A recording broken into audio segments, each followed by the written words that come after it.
接上一个视频，我们帽身不加不减63针勾了10圈或者是11圈都可以哈。然后我们再来勾帽檐，帽檐我们这一圈也是一样哈，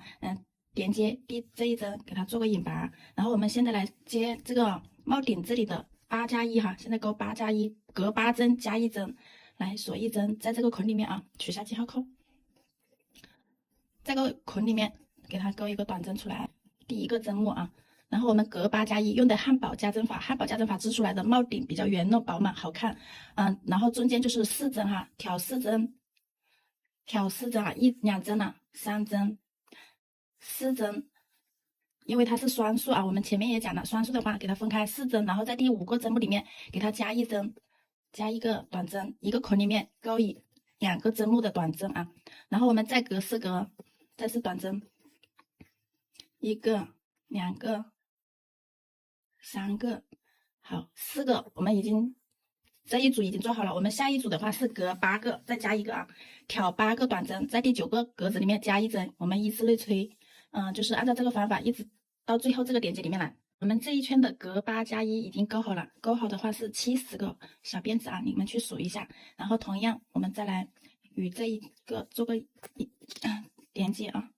勾个引拔针，再勾个锁针，然后再从这个洞眼里面去勾一个短针。我们这一圈哈，这一圈是21圈呢，21圈我们不加不减啊，不加不减就是每一个捆里面去勾1针，不用加也不用减，刚好70个，